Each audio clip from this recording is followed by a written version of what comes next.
quedado, Ángel Martínez de Lara y yo, que él moderaría la sesión, yo estoy aquí de apoyo, y estamos, como sabéis, en la última conferencia, la última conferencia, que es el último artículo de Teoría del Quijote. José Ángel, que dice, conozco poco a Fernando Rielo, llevan varios años en el seminario y con él no hemos leído la concepción mística de la antropología, que nos llevó un par de años, también esta Teoría del Quijote, pero hemos leído también el Humanismo de Cristo, hemos leído ya diversas obras, ¿no? Bueno, pues ahora estamos en la última conferencia de Teoría del Quijote y estamos en el punto 2, que es lo que Fernando Rielo, que normalmente en sus conferencias hablaba así, ¿no? Cuestión previa, cuestión formal, cuestión final, pues ahora está en la cuestión formal, me parece, ¿no?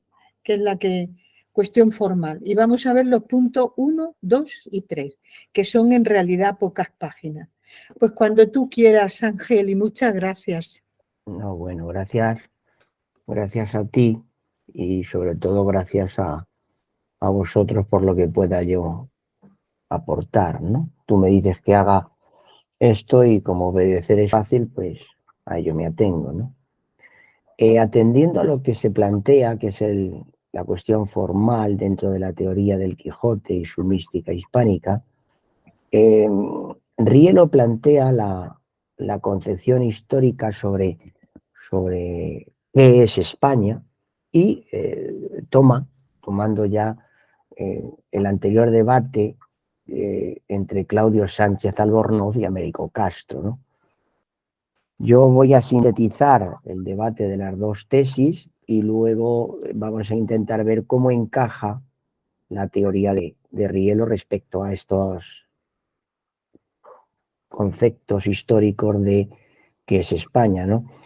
Habría que señalar que es uno de los debates intelectuales más relevantes de la posguerra española y enfrentó a Claudio Sánchez Albornoz y a Américo Castro con dos posturas, digamos, que podrían ser irreconciliables, ¿no? De un lado plantearon, digamos, los conceptos distintos de la historia y de la esencia de lo español, ¿no?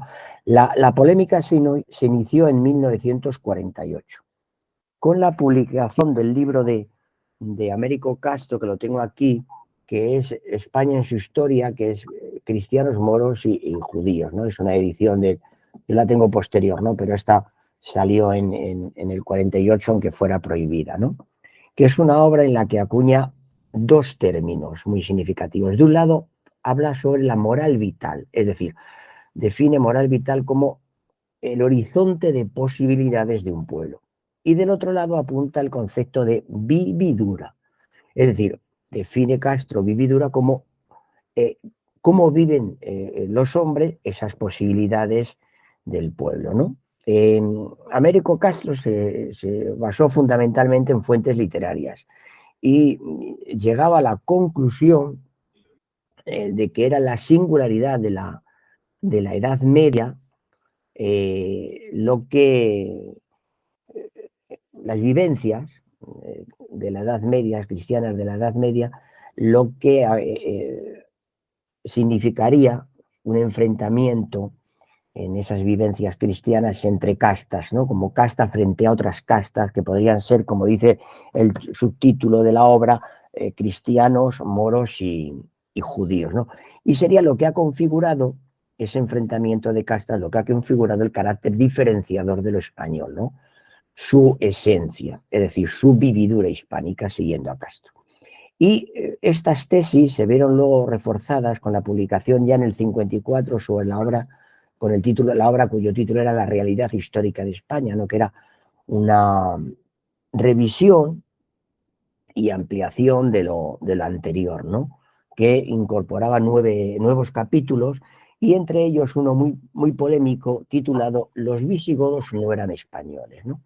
La respuesta a esta tesis de la obra de Castro la realizó Claudio Sánchez Albornoz con la obra muy amplia en estos dos volúmenes que aquí tengo, que son El enigma España y enigma histórico, ¿no? Esta obra fue publicada en 1956 y en ella rechazaba el concepto de la historia que manifestaba Castro en la obra anterior, ¿no? A quien, digamos, de alguna manera acusaba de caer en generalizaciones facilonas, ¿no? Y mantenía que había que partir de un conocimiento de los hechos y sobre todo de la utilización de todo tipo de fuentes, ¿no?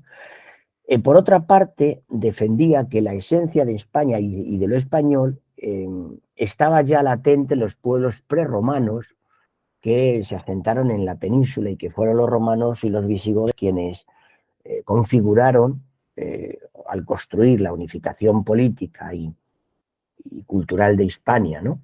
Pero respecto a la Edad Media, no consideraba decisiva la aportación del judaísmo ni de la islamización. Él decía que España es ante todo cristiana y occidental, ¿no? Y es más, España se contempla desde Castilla. Habría que quedarse con esta definición de Sánchez Albornoz para ver luego lo que nos dice Rielo, ¿no? Las dos obras tuvieron pues digamos, una rápida difusión, tanto en los círculos universitarios españoles como en Latinoamérica, y la polémica se expandió incluso a la prensa, ¿no? Y a los distintos discípulos de cada uno de ellos, ¿no? Mientras que digamos que los profesores seguían cruzando sus réplicas, ¿no? Luego ya posteriormente la INE Entralgo en el año 71, en 1971, publicó a qué llamamos España, ¿no? Y en ella, en esta obra que llamamos España, en la que suscribía las tesis de Castro, ¿no? Y que obtuvo, digamos, una respuesta por parte de Sánchez Albornoz con la obra El drama de la formación de España y los españoles, ¿no? Que ya apareció en el año 71, ¿no? Y que, digamos que la polémica se ha mantenido hasta nuestros días. Yo he seleccionado las dos tesis, ¿no? La de Castro y la de Sánchez Albornoz, para ver luego cómo encaja o cómo encajamos la teoría de Rielo, ¿no? Para Castro plantea que la España moderna empieza con la invasión de musulmana en el año 711, ¿no? Y que esa morada vital que habíamos definido anteriormente, hispánica, fue el resultado obtenido en el enfrentamiento con los árabes, ¿no? De ese modo, la conciencia de ser español se construyó en torno, pues, entre los siglos VIII y XII, es decir, hacia el año 1000, ¿no? Por lo tanto, el Islam obligó, digamos, de alguna manera a contemplar y a usar, pues, una nueva perspectiva, ¿no? El tradicional modo de existir y de quehacer social de los habitantes del norte, ¿no? Que, por otro lado, los no moros, como así lo define Castro, encontraron en la religión cristiana el proyecto de sociedad que iba a unificarlos de manera suficiente, y era una fuerte oposición a los moros, ¿no? Y para Castro, esta unión entre la realidad política con la religiosa es lo que define como muy española, ¿no? Esa evolución de la religión, distinta de la España musulmana entre el 711 y 1492, abarca una ruptura con la anterior. Por lo tanto, el español se identifica como cristiano y convive con los judíos y los moros, ¿no? Unas veces luchando unos contra otros y otras, pues, tolerándose o intercambiándose, ¿no? Pero sin esa convivencia el español no sería lo que es ahora. Las influencias se reflejan en esferas muy diversas, ¿no? En el orden de la arquitectura, de la ciencia, incluso del léxico, la literatura, la música, ¿no? La música también, ¿no? Pero ahora bien, Castro se pregunta que qué caracteriza a ese español, ¿no? Y es la imagen del caballero cristiano de la Edad Media que necesita de algún prestigio, ya sea religioso, regio o de honra, ¿no? Y aunque él se manifieste como perezoso, orgulloso y heroico, ¿no? El que en la Edad Media de alguna manera desdeñaba la labor mecánica y racional sin mucho misterio y sin más fondo de una eternidad que pudiera trascender, ¿no? Ya sea la tierra y el cielo, ¿no? Y el que se ha fundado un mundo en creencia y nunca en pensamiento, ¿no? Habría que manifestar, bueno, lo veremos luego, ideas y creencias en un guiño que podía aparecer de Ortega, ¿no? Y Castro hace una línea en donde aparece la Celestina, Cervantes, Velázquez, Goya, Unamuno, Picasso y Falla, ¿no? En el sentido del kit último que es español y nada más, ¿no?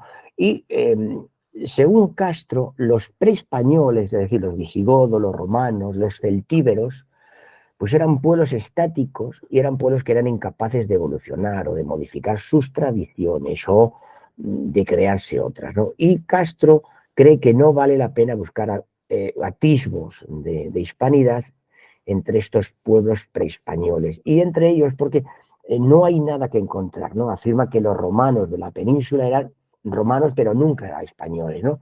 Y lo que sí admite es que lo que llamamos hoy español debe su existencia a las ruinas de esos pueblos preespañoles que hemos señalado, de los visigodos y los romanos y los celtíberos. Hasta aquí son las tesis de Castro. A esto le contesta Sánchez Albornoz. Entonces, para Claudio Sánchez Albornoz, todas las luchas e invasiones que tuvieron en la península, aún desde el Neolítico, permitieron crear en el español pues la singularidad de una contextura vital, ¿no? Y no entiende, dice Castro, no entiende por qué, dice Sánchez Albornoz, no entiendo por qué Castro prescinde de los miles de años que preceden a la invasión árabe, ¿no? Él cree que la clave de la contextura vital hispana se encuentra en este periodo premusulmán y que la reconquista desvió la nación hispana de su verdadera naturaleza, ¿no? Según Sánchez Albornoz, pues el contacto con los romanos les permitió afianzarse como pueblo, fortalecer el sentido jurídico y de alguna manera pues atenuar las diferencias que separaban a los peninsulares entre sí, ¿no? Y al facilitar, digamos, el contacto que hubiera entre ellos, ¿no? Y en ese sentido, la lengua latina, adoptada por la mayoría, pues desempeñó un papel unificador del pueblo y el mundo de las ideas romanas se expandió por la península.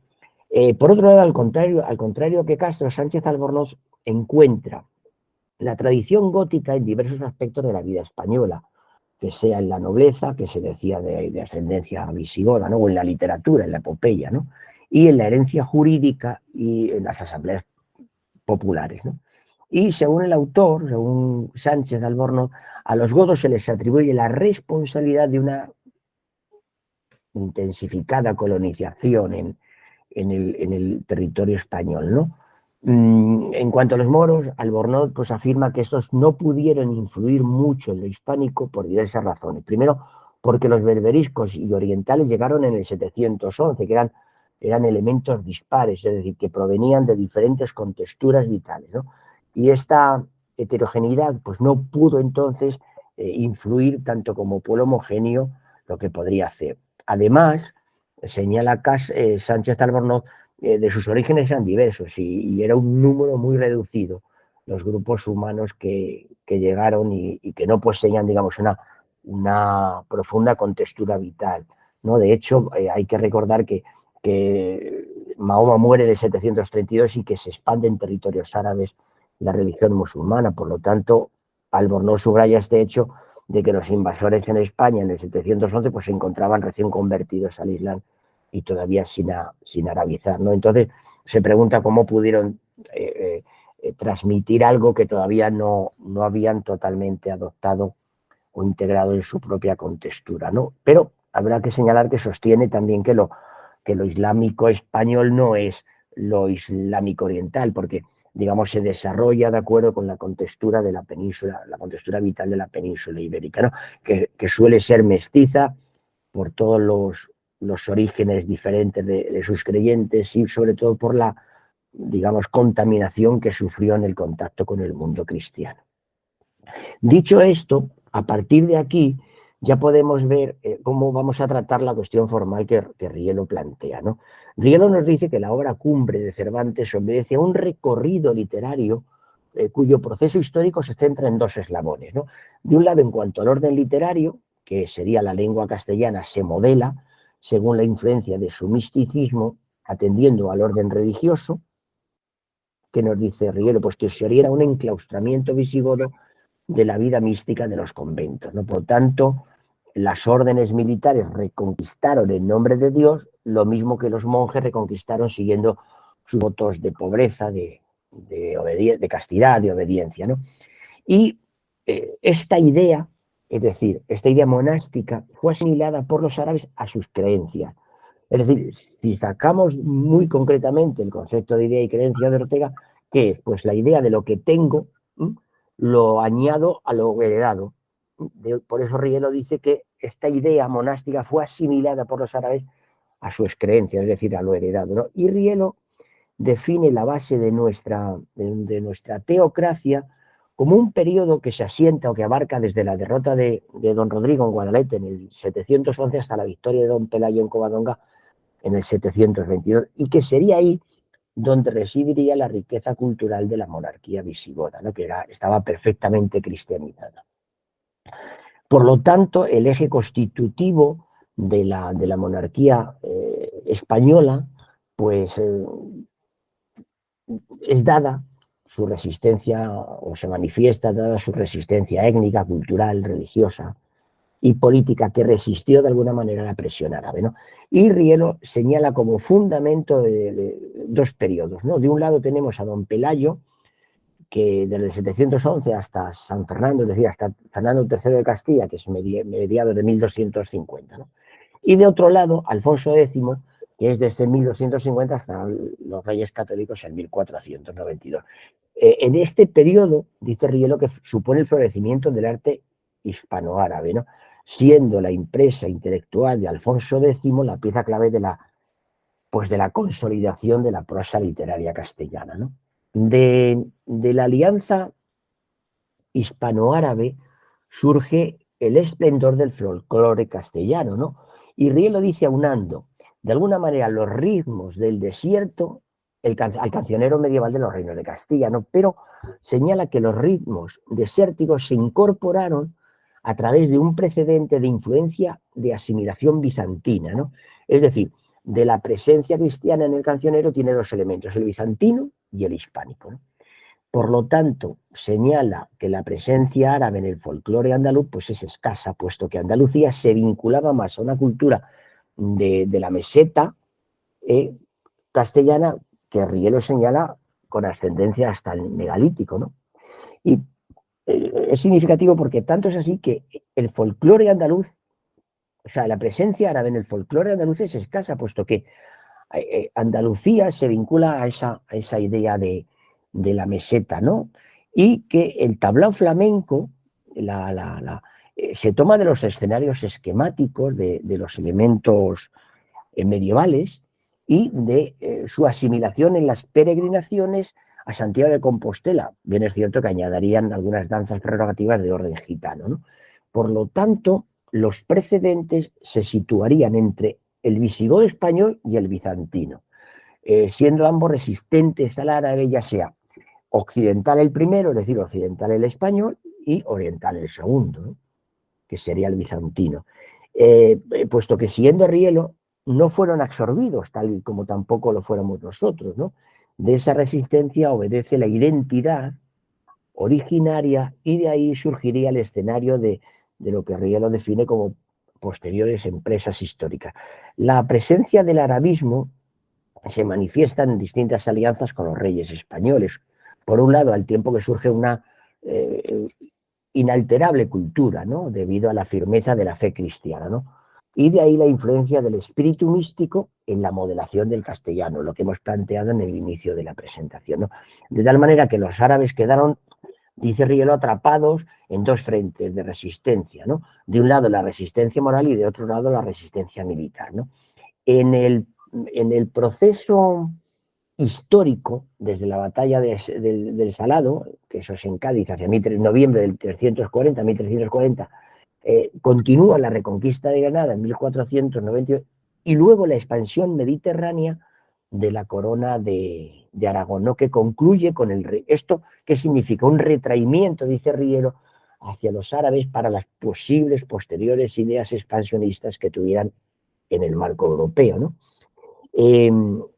Concluido esto, atendido al punto ya 2.3, el punto 2.3 que dice, este comportamiento épico que hemos hilado, la batalla del Salado, Granada y la expansión Aragón, este comportamiento épico está en la línea en la que Cervantes hace de Don Quijote un símbolo sin mitología, ¿no? Y será esta misma pasión la que transformará en épica simbólica el heroísmo hispánico y que será incluido, por lo tanto, da una significación del paso de la mística épica a la novela. Esta idea aparece a lo largo de toda la teoría mística del Quijote, ¿no? ¿Y qué dice Rielo? Concluye el punto 2.3, que este tránsito define a modo de síntesis las características de una historia que se matiza con, o sea, que aparece matizada con aspectos guerreros, culturales y sobre todo cristianos. Bueno, esto ha sido más o menos lo que yo he interpretado de los puntos, atendiendo a la cuestión formal de los puntos 2.1, 2.2 y 2.3, haciendo una introducción orientativa de lo que es el pensamiento de Castro, Américo Castro, y de Sánchez Albornoz. Pues muchas gracias, Ángel. Bueno, a mí me ha gustado mucho porque yo también he leído despacio porque sabía que aunque tú lo harías así de bien, pues luego yo también te acompañaría en esta moderación. Y claro, me han llamado la atención muchos aspectos que tú has tratado.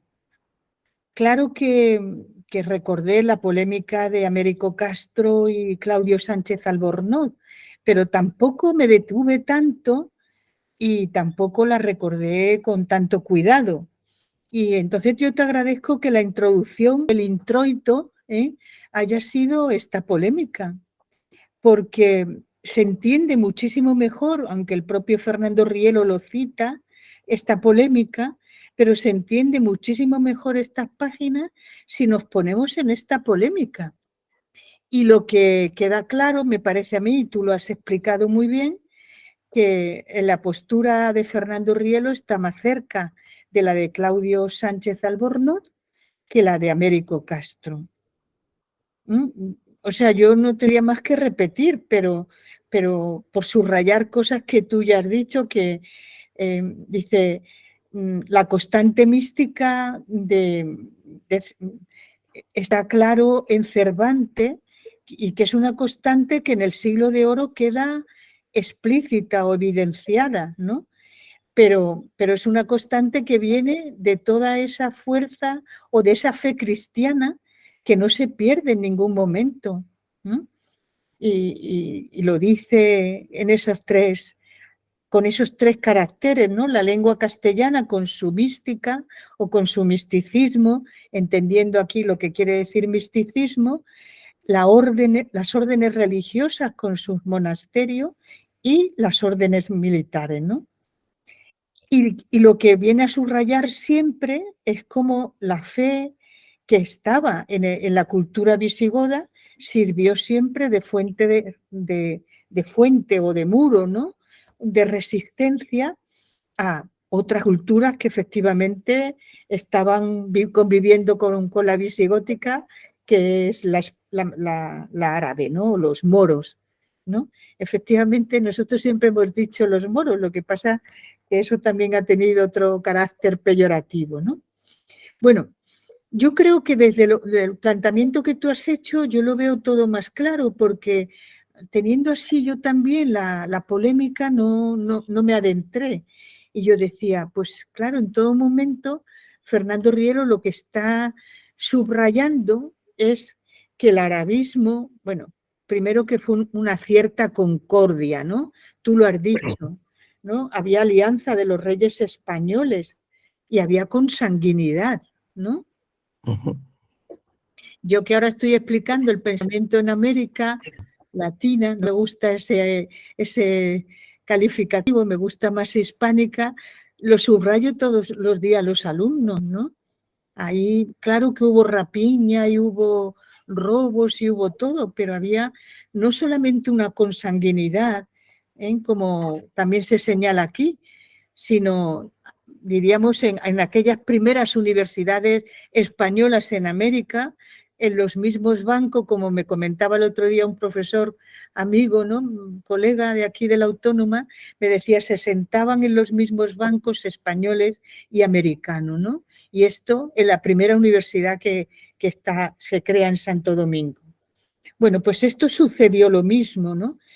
Si te digo la verdad, os digo la verdad, y en esto si queréis sería una cosa que yo pregunto, me ha llamado mucho la atención, incluso por ser andaluza, cómo, o sea, es verdad que Fernando Rielo va subrayando esa resistencia de la fe cristiana, que es una constante mística, para terminar, como ha dicho muy bien Ángel, viendo en el Siglo de Oro y en Cervantes el Don Quijote como paradigma o como icono, ¿no? de esa vivencia que hace posible que de la literatura o de la novela se pase a la mística. Esto sería, diríamos, la conclusión. Pero a mí personalmente, y aquí hay más andaluces como José Ángel, ¿no? López Herrería, me ha llamado la atención porque dice, tampoco hay tanto de presencia árabe en la cultura española, ni siquiera en la andaluza. ¿eh? Y puesto a pensar en el arabismo, a lo mejor hay mucho o más todavía que en la andaluza en Castilla. Lo ha dicho Ángel, ¿no? Incluso los propios tablaos flamenco podrían ser epígonos, ¿no? De aquellos teatros castellanos, ¿no? Bueno, yo creo que esto sí que me ha llamado la atención, pero vosotros me diréis, ¿no? Y por otra parte, ¿no? Lo último ya, ¿no? Cuando también está hablando del arabismo, dice, en realidad los árabes quedaron, empleo la misma palabra que emplea Fernando Rielo y que ha señalado Ángel, ¿no? Quedaron atrapados en dos frentes.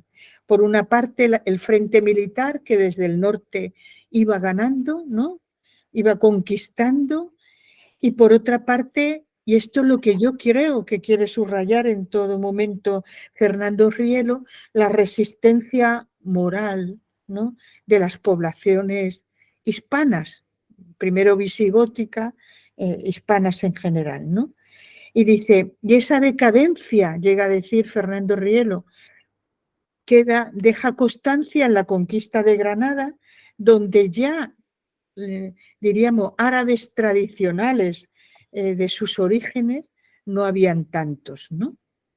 Bueno, todo es yo creo, un fortalecimiento desde Alfonso los visigodos, Alfonso X Sabio, su padre, las conquistas andaluzas de Fernando III el Santo, para estar más cerca, ¿no? de Claudio Sánchez Albornoz y de lo que él defiende, que de la tesis de Américo Castro, ¿no? Poniendo la fuerza en esa riqueza cultural que no obstante existió entre cristianos, moros y judíos, ¿no? Pues nada más, muchas gracias Ángel, y dejamos ahora paso a cualquier otro comentario.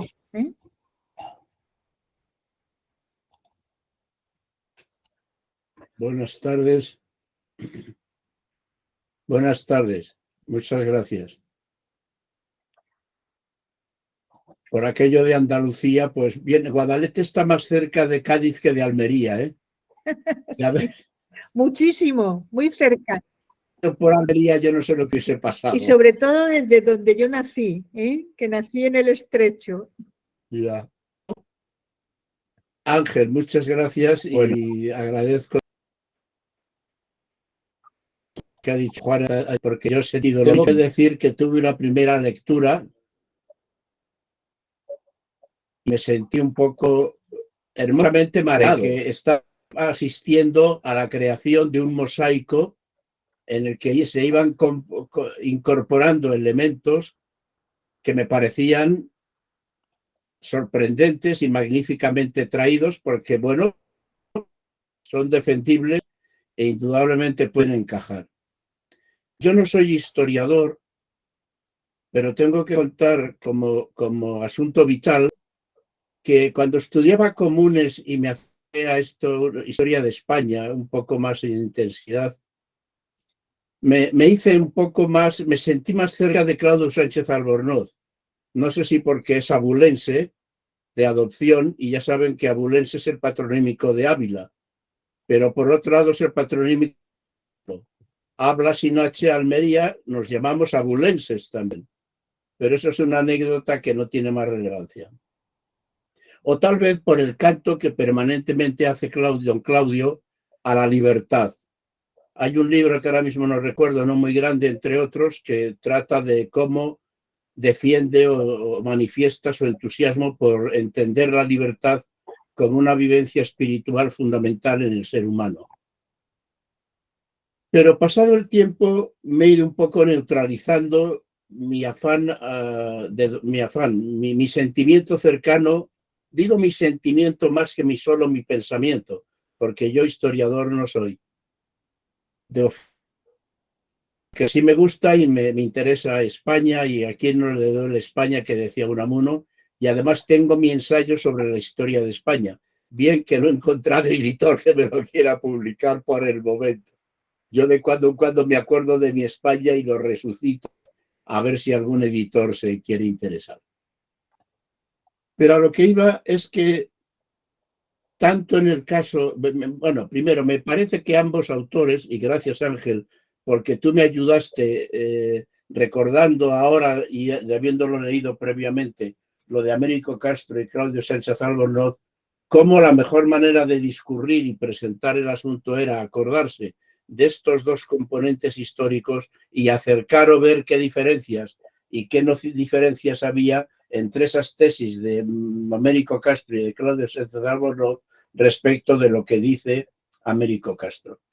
Lo único que quiero apuntar o decir para participar y estar presente con ustedes en este seminario tan interesante es que yo no llego a comprender exactamente lo que puede haber de radicalismo o de iluminación, tal vez un poco exagerado mi término, entre comillas, respecto de estos dos autores. Yo creo que estos dos autores, tanto Américo como don Claudio,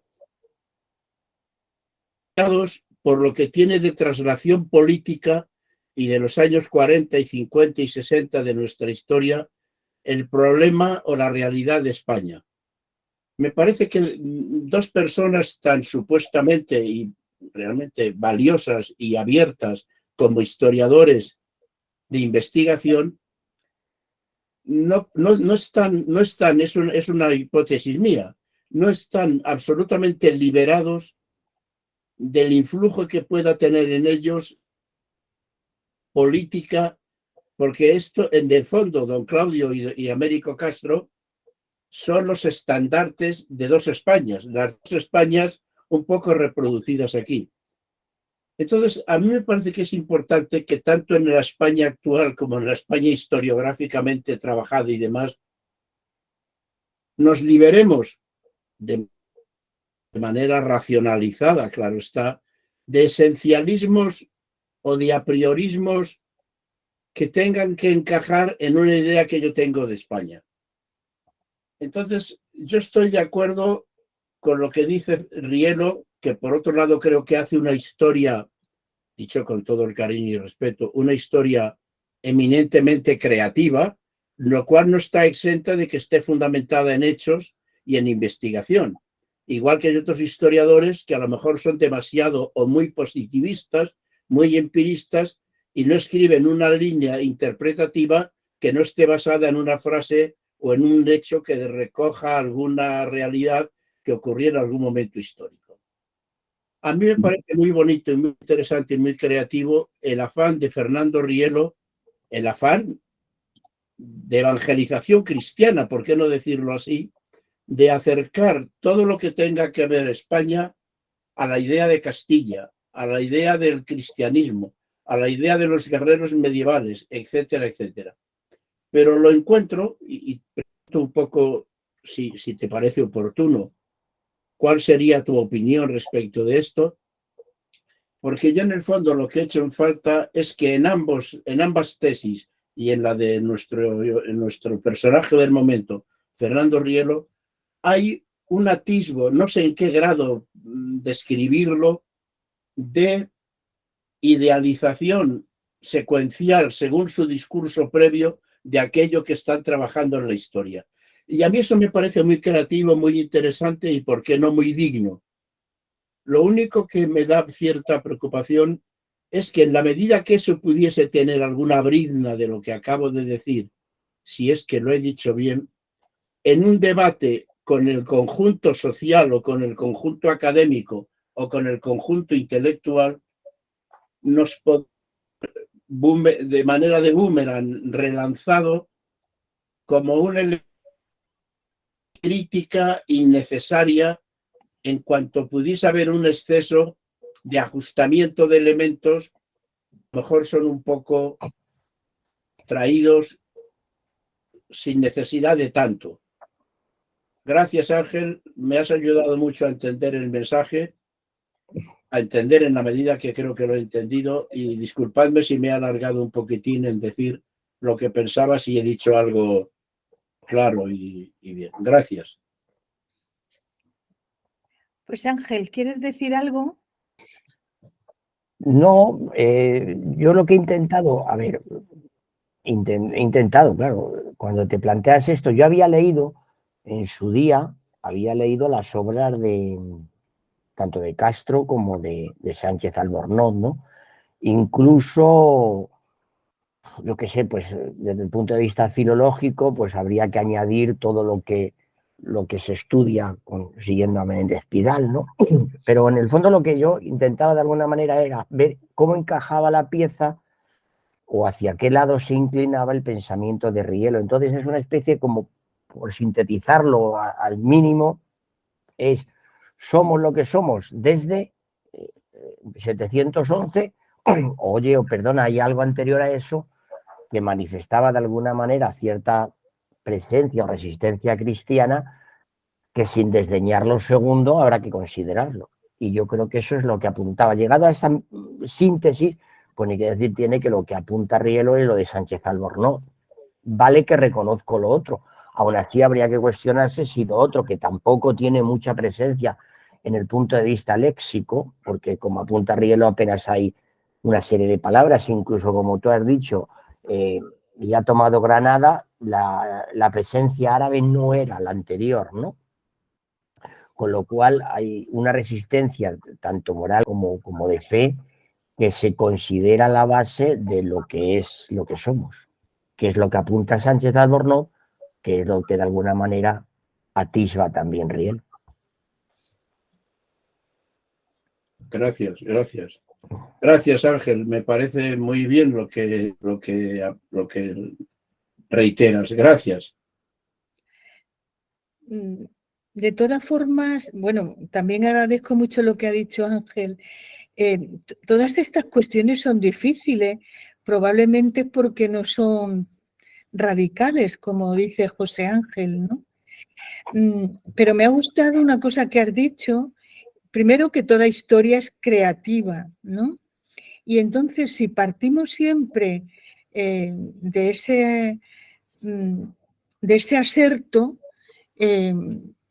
lo que importa también, por supuesto, toda historia también tiene que estar documentada, o todo aserto tiene que estar documentado, pero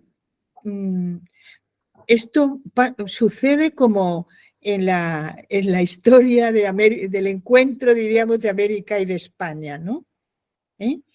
Y yo voy a recordar una anécdota que seguro que Ciriaco también conoce bien, ¿no? Para muchos de nosotros, historiadores del pensamiento español, Alengui ha sido una figura importante. Pero Alengui, y para mí era la única discusión que yo tuve una vez con él, o el único debate que pude tener con él, la historia de la filosofía española que escribió Alengui empezaba con la Escuela de Traductores de Toledo. Y yo le dije, ¿y por qué? ¿No? Y un día me llegó a decir porque, por ejemplo, Séneca era romano. Y me acuerdo que le comenté, pues Séneca era cordobés, ¿eh?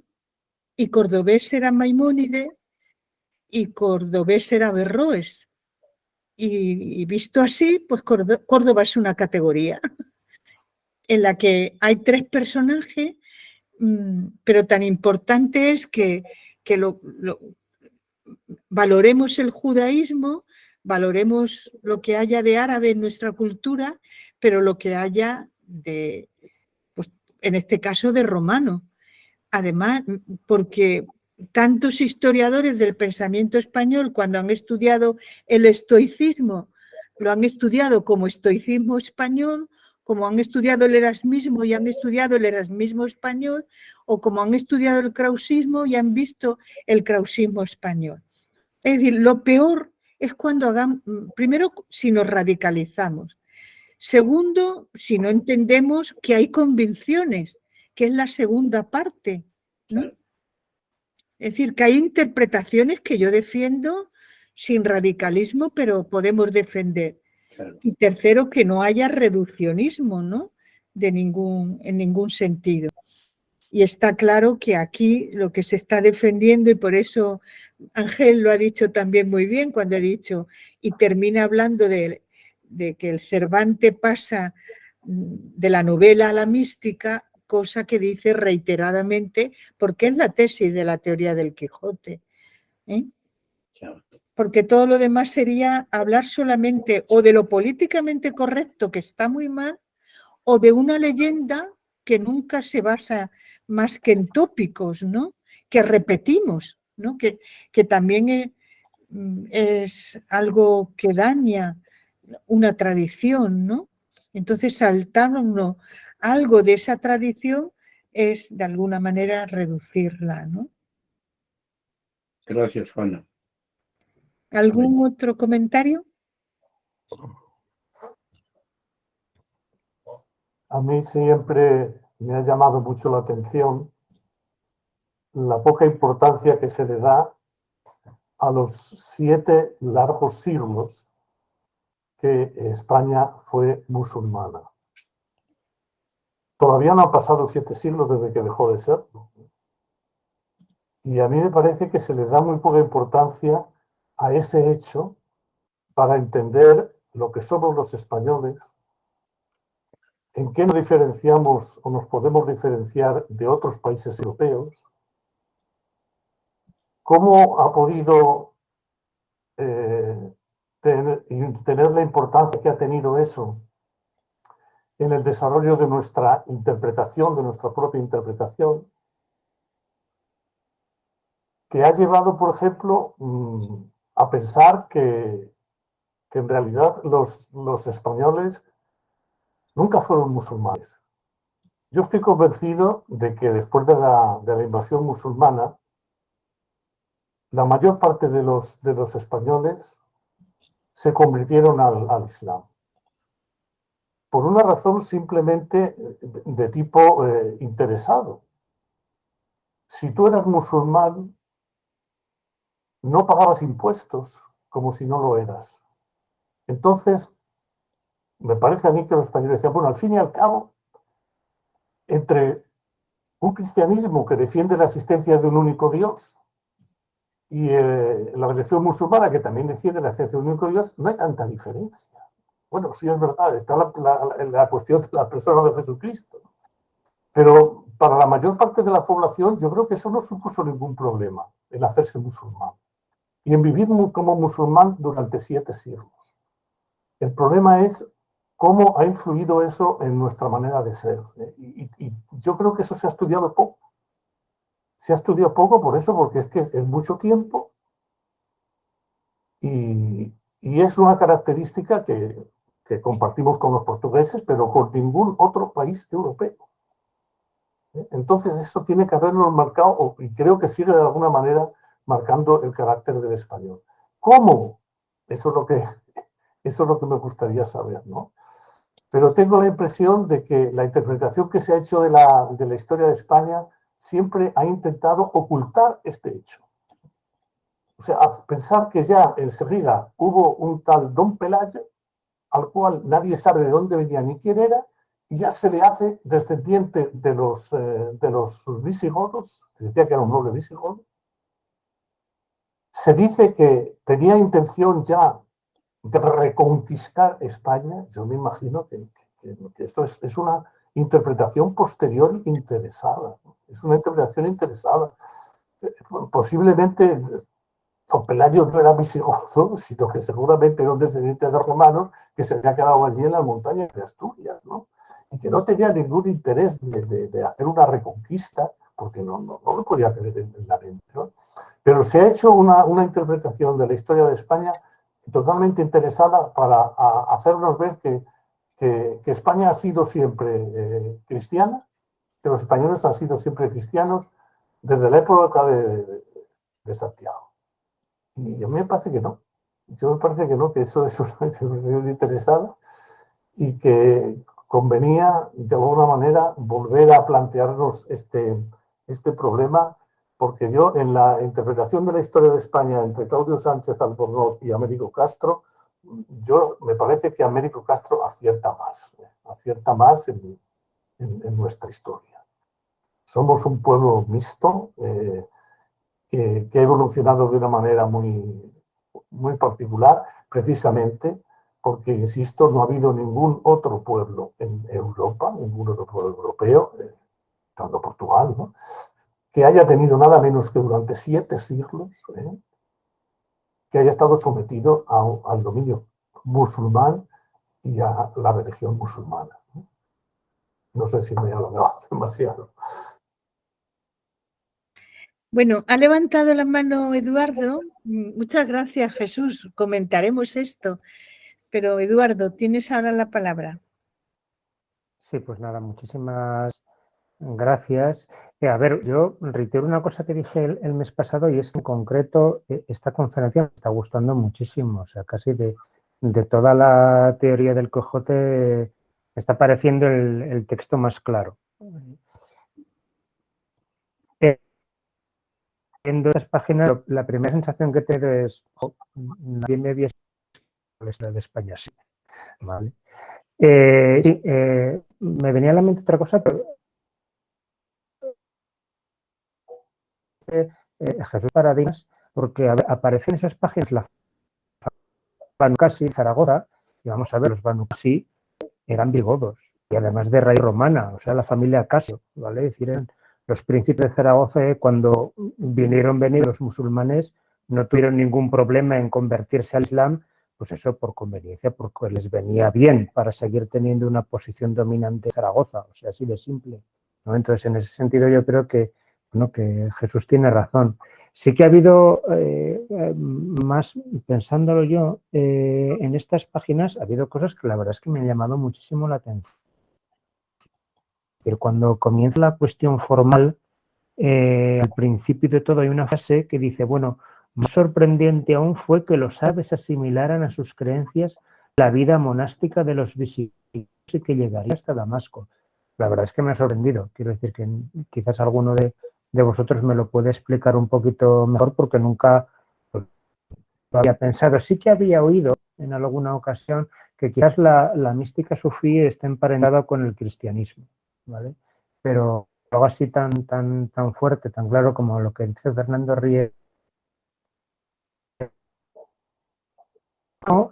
Sí que, bueno, pues quiero resaltar también que aunque Rielo quizás tira más por el lado de Sánchez Albornoz, pues bueno, aunque sea por regionalismo, pues bueno, valorar también el papel que concede Fernando Rielo a la corona de Aragón, ¿no? Es decir, que para Sánchez Albornoz es fundamentalmente Castilla, que no es...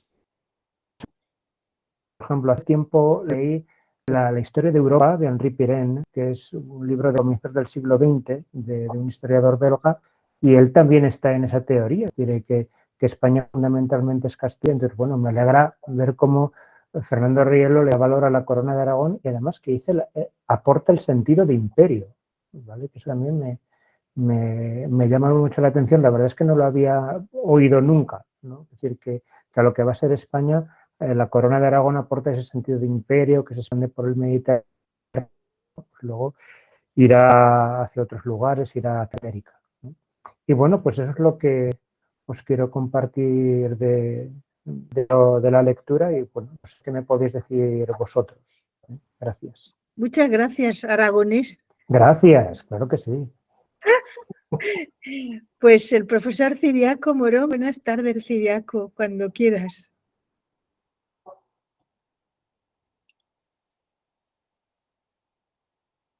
No te oímos, Ciriaco, tienes el micrófono apagado.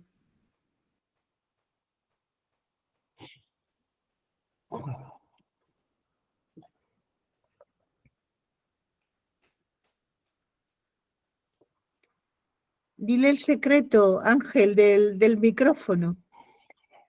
Yo no sé si, maestro, en su teclado aparece un F4. Quizás es que no lo tenga pulsado.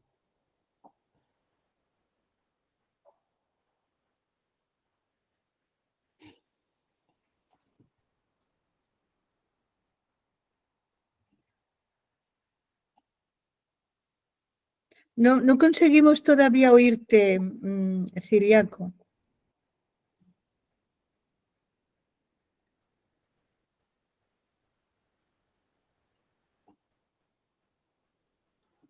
Ciriaco, si te pones unos cascos, porque a veces los cascos tienen configuración para cascos.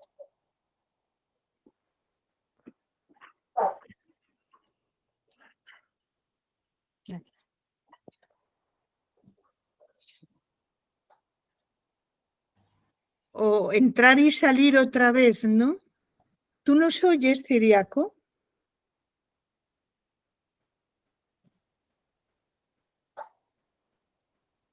El pobre está intentándolo. Si tú quieres, Ascensión, puedes ir hablando tú. Cuando él hable, pues le dejamos la palabra. No, solamente era para decir que siempre me parece que la cultura hispánica está vinculada con la ética, ¿no? Y que el elemento moral es un elemento fundamental en nuestra historia y que es un aporte que hace la cultura hispánica tanto que lleva a América, ¿no? Y lleva también a Filipinas, y luego que nos distingue de alguna forma con el resto de Europa, o nos señala, ¿no? O es algo que nos destaca con el resto de Europa. Eso quería decir, no sé si es así o no, lo que os parezca. ¿Qué os parece? Hombre, a mí me parece que sí, ¿no? Que nos pasa tanto en el pensamiento español como en el americano. Es profundamente ética, es profundamente humanista, ¿no? Está centrado con un gran sentido antropológico, ¿no? Y que se une, ¿no? Por si un pensamiento está centrado sobre todo, es antropológico, probablemente también sea ético, ¿no? Le interesa el ser humano y le interesa también su condición, ¿no? Como ser moral, ¿no?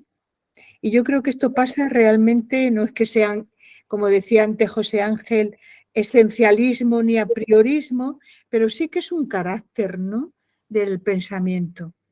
Creo que Ciriaco ha logrado ya, muchas gracias, Arcen. Creo que Ciriaco ha logrado, a ver, cuando quieras. ¿Me oyen ahora? Sí, maestro. Muy bien, muy bien. Uy, Dios mío, gracias a Dios y a vosotros, gracias. Vamos a ver. Muchas gracias, Ángel, ante todo, a mí me has recordado cosas que me han puesto hasta sentimental. Conocí a don Américo Castro en Swarthmore College, en Princeton, y leí a don Claudio hace mucho. José Ángel López Herrerías, usted ha dicho que le parecía duro usar la palabra iluminado para don Américo Castro. Bueno, pues me he levantado para tomar este libro, que es el epistolario de don Américo Castro con Marcel Batallón. Se publicó en 2012, la Fundación Zubiri y Fundación Biblioteca Nueva. Y literalmente en este epistolario este hombre se pone como un iluminado que raya en la locura. Considera a todo el mundo malvado. solo batallón que discrepa siempre de él y dice, bueno, entre usted y yo hay honestidad, los demás nada. Este epistolario es algo verdaderamente digno de psiquiatra. Luego, miren, don Américo Castro, claro, publicó el primer libro de su nueva doctrina en 1948, España en su historia. Allí apenas menciona a los judíos. En cambio, en Princeton tuvo su discípulo más directo y más íntimo fue Stephen Gilman, judío, el que luego fue gran profesor en Harvard. Por cierto, casado con Teresa Guillén, la hija de Jorge Guillén. Bueno, pues con estos, un tal Kirchner también, con estos alumnos se abrió al judaísmo. Y mire, os voy a contar algo curioso. Yo tuve mucha amistad con el que fue colega Benzion Netanyahu, el padre del primer ministro de Israel, y traduje sus libros al español, Los orígenes de la Inquisición, Isaac Abravanel, etc. Netanyahu conoció muy bien a don Américo Castro y me dice, ¿qué puedes decir de los judíos si no lees una palabra de hebreo? Es decir, él descalificó Netanyahu, que era, vamos, un especialista y un hombre muy exigente. Dice, ¿qué puedes decir sobre el judaísmo si no lees una palabra de hebreo? Como era el caso de don Américo.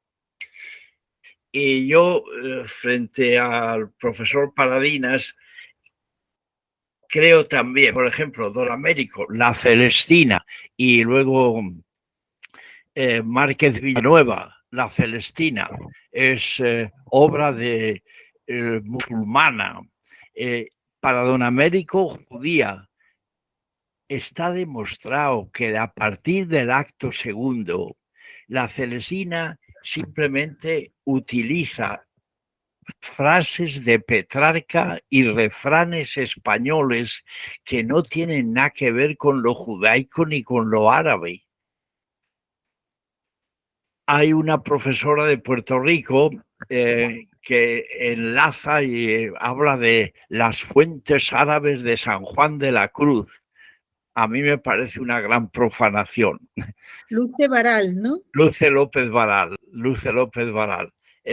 Porque a San Juan de la Cruz asociarle con nada árabe creo que no tiene sentido. Y en cuanto a resumen, yo personalmente lo que veo hasta ahora es que, por ejemplo, aquello de don Américo Castro, Séneca no era español, los visigodos no eran españoles, que son 2 artículos con este título. Naturalmente que no eran españoles como nosotros, eran romanos, hispanos romanos, pero, por ejemplo, Marcial tiene nostalgia en Roma de su Calatayud nativo. Y eso sí, luego cuando se vuelve a Calatayud, echa de menos a Roma, pero tiene nostalgia. Y hay ya muchos textos romanos en que se nota la peculiaridad provincial de los hispanos romanos. Entre ellos, como decía antes Juana, pues Séneca, por supuesto, y Lucano. Y la idea mía es esta. Se difunde el cristianismo en España. Tenemos a los visigodos, los concilios. 589, en el tercer concilio de Toledo, Recaredo se convierte al catolicismo y 2 confesiones cristianas, católicos y arrianos, hacen, es curioso, en el discurso de San Leandro de ese concilio, dice, hoy surge una nación nueva. San Leandro, 589 en el tercer concilio de Toledo. En cambio, en 711 llegan los musulmanes y a pesar de los 7 siglos, sencillamente ya no hay conexión. desde el principio hay guerra, guerra. Don Juan Manuel en el siglo XIV nos dirá: habrá guerra entre nosotros y los musulmanes mientras no nos devuelvan toda la tierra que nos tienen robada, etc. Así que, y como ha recordado Juana, Andalucía, hablamos de Andalucía, pero Córdoba fue conquistada en 1238, Sevilla en el 48, y no es lo mismo que la Andalucía oriental, Granada o Málaga, que son conquistadas en el siglo XV. Así que yo en eso también, como digo, estudio de la Celestina. Me gustaría saber si alguien recuerda algún motivo árabe o judaico, por otra parte, en el Quijote, por ejemplo, que para Américo Castro es obra de un cristiano nuevo e incluso habla de judío. Creo que no. Y luego, por supuesto, digamos, naturalmente, Séneca no era español como nosotros, pero es curioso que a partir del siglo XV, por lo menos, Séneca es considerado español y los nobles se decían: eres de los godos, es decir, fueran o no españoles como nosotros, España ha asimilado a los godos como suyos y en cambio no a los, etcétera, a los musulmanes. Perdonad, pero yo he estado muy envuelto en esto de don Américo Castro y con estudios de la Celestina y eso, y ahora con el barroco lo mismo. Y por eso me ha sugerido tantas ideas. Y lo último, como digo, es este epistolario en que, se me olvidaba una cosa. Dice, Ortega escribió, dice: no estoy dispuesto a llamar reconquista a una cosa que duró 8 siglos. Y don Ramón Menéndez Pidal, sin citarle en la España del Cid, dice: se ha dicho que no se puede llamar reconquista a algo que duró 8 siglos, pero la reconquista en realidad, dice, no duró tanto. Tenemos 3 siglos de predominio musulmán. La reconquista se hace desde el Fernando I de Castilla a San Fernando, del siglo XI al XIII, y luego Castilla entra en una serie de guerras civiles y ya se detiene después. Pero en realidad la reconquista se hace desde el primer rey de Castilla hasta San Fernando, Fernando III. Y en cuanto al reino de Aragón, se me ocurre ahora, es curioso, en la crónica de Montaner de 1335 hay una confesión, un reconocimiento de que la lengua catalana es la lengua koiné de España, porque el castellano entonces era una lenguacita muy local. Así que hay un orgullo de que Cataluña, el reino de Aragón, es el reino imperial de España en el siglo XIV y XV, hasta que se descubre América y se va imponiendo el castellano en el resto del mundo. Perdonad, de nuevo, me encanta colaborar y os felicito de nuevo y agradezco mucho esta ocasión. Hasta luego. Muchas gracias, Ciriaco. Nada, de nada. Resulta, bueno, yo creo que has resultado, porque has dado datos, tú como gran, bueno, eres un buen filósofo, pero además es que eres un buen hispanista y has estudiado estas obras con muchísimo detalle, ¿no? Sí, bueno. Sí. No, en ese sentido, claro que dar datos a lo que decía Jesús Paradín. A mí, además de todo lo que se ha dicho, se me ocurre que es difícil también poder afirmar esas frases. Es que España, no sé cómo lo has dicho, era musulmana, es que no lo era. Como no era judía y como no era cristiana en su en su totalidad, ¿no? Es decir, no se puede decir tampoco eso. Era, ¿no? España fue musulmana. Tampoco esa frase nunca se puede admitir, ¿no? Como esa generalización tampoco se puede hacer. Y bueno, yo creo que Ciriaco ha dado muchos detalles de toda esa tesis de Américo Castro, que todo era más global y más y documentalmente más concreto, ¿no? No entiendo cómo que España no fue musulmana durante casi. No, es que por eso, es que esa frase así dicho Jesús diciendo era musulmana. Sí. No, hubo musulmanes durante mucho tiempo, pero ni eran solo los musulmanes los que estaban, ni eran solo los cristianos los que estaban, ni eran solo los judíos los que estaban, ¿no?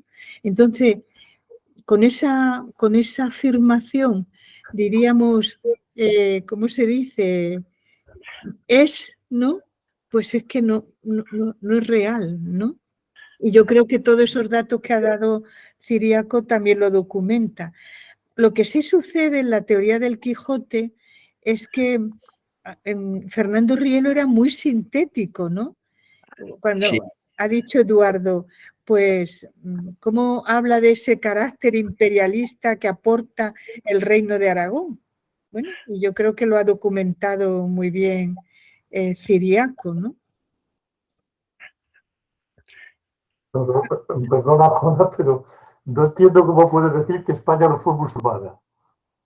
Entre los musulmanes entraron en España a la batalla de Guadalete y estuvieron aquí durante 7 siglos. Claro. Y durante esos 7 siglos, la mayor parte de los habitantes de España aceptaron la religión musulmana. Porque no podían hacer otra cosa. Y bueno, una buena prueba de la importancia es que tenemos en el idioma español, tenemos 4.000 palabras de origen musulmán o árabe. ¿Cómo es posible que un idioma que tiene 4.000 palabras de origen árabe o musulmán no haya sido musulmana durante esos siglos? Si es que la historia es así. Sí.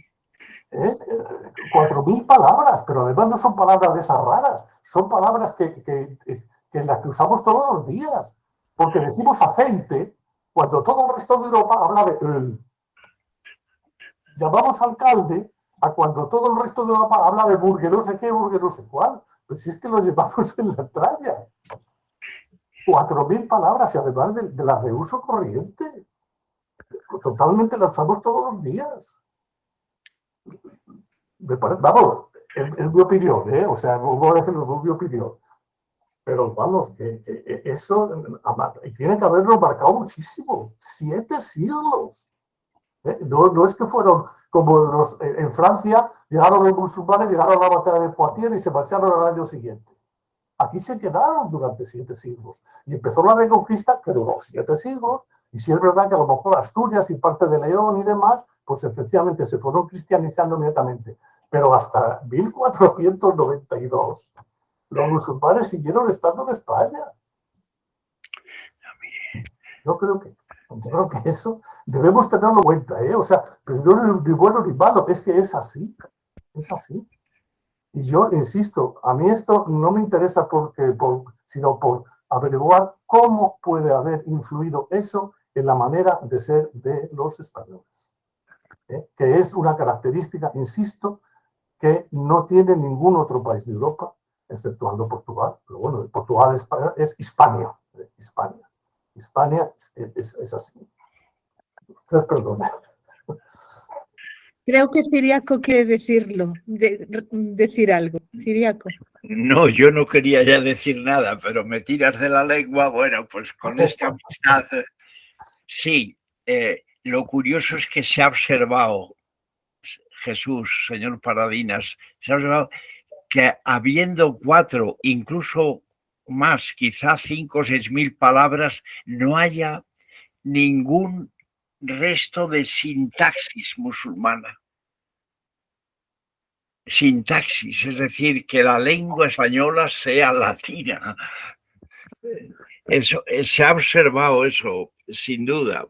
Y por otra parte dice, claro, 700 años los musulmanes, desde la muerte de San Fernando, 1252.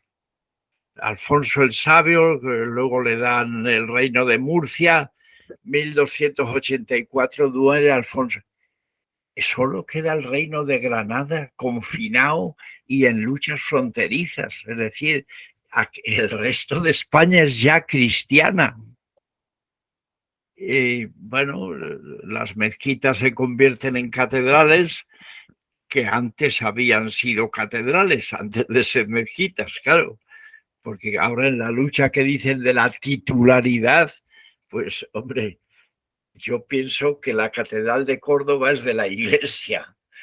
Si San Fernando se la dio ya al nuevo obispo en 1238-40, ya ha prescrito la supuesta titularidad de algún otro. En fin, bueno, no creo, muchas gracias. Pero es eso, sí, solo queda el reino de Granada confinado a partir de la muerte de San Fernando. Y la conquista de Sevilla, la conquista de Córdoba y de Jerez se hace en el siglo XIII, San Fernando. Eso es lo que yo podría decir a esto, pero no es objeción ni es mi convicción. Por eso yo, que estoy mucho más también con don Claudio Sánchez Albornoz que con don Américo Castro.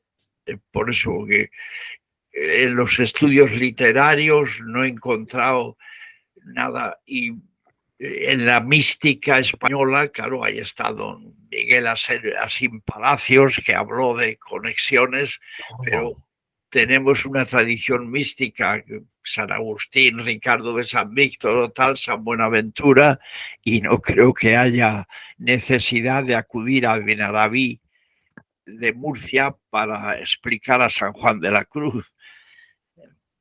Bueno, buenas tardes, perdón. Nada, muchas gracias.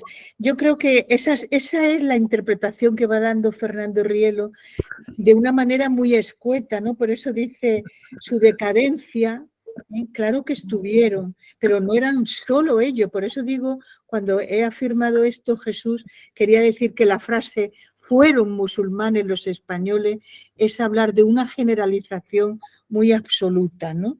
Y sin embargo, Fernando Rielo va diciendo en esta misma interpretación de Ciriaco, su decadencia dejó constancia en la conquista de Granada, donde apenas quedaban árabes tradicionalistas de sus orígenes, ¿no? Bueno, pero ya vemos que esta polémica de 1948 sigue fuerte y seguiremos viéndola. Juana, los dos grandes filósofos españoles de la historia de España, así más conocidos, ¿quiénes son? ¿Cómo? No. Filósofos. O sea, cuando uno estudia filosofía, filósofos que hayan nacido en España, ¿quiénes son? Ah, bueno, sí. Averroes. Averroes y Maimónides. Averroes, sí. Hombre, yo no puedo decir que esos sean los grandes filósofos españoles. Hay muchísimos, los dos grandes, ¿no? Quien se dedica a la historia del pensamiento español no piensa que hay dos filósofos, hay muchos. Que no eran cristianos, ni Averroes, ni Maimónides eran cristianos. Sí.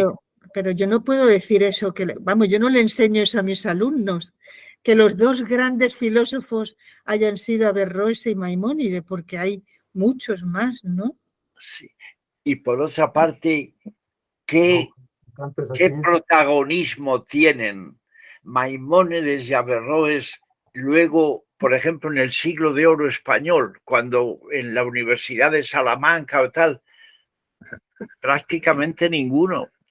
Y eso que Santo Tomás de Aquino, el cuarto autor más citado por Santo Tomás es Maimónides, el Rabí Moses, pero en el tomismo español del siglo XVI, bueno, naturalmente se sigue a Santo Tomás, pero el Rabí Moses no creo que cuente gran cosa. Desde Francisco Suárez a muchísimos más. Yo no me parece que sean los dos grandes filósofos. Pero bueno, seguiremos. Hemos hablado del Congreso sobre Fernando Rielo. Ya le contaremos también a Ascensión, pero para que puedan asistir todos los que quieran. Pero al principio nos hablaba Ángel Martínez de Lara también de los podcasts sobre Fernando Rielo, que claro que pueden, de eso también podemos hablar. Bueno, nos veremos en el mes de abril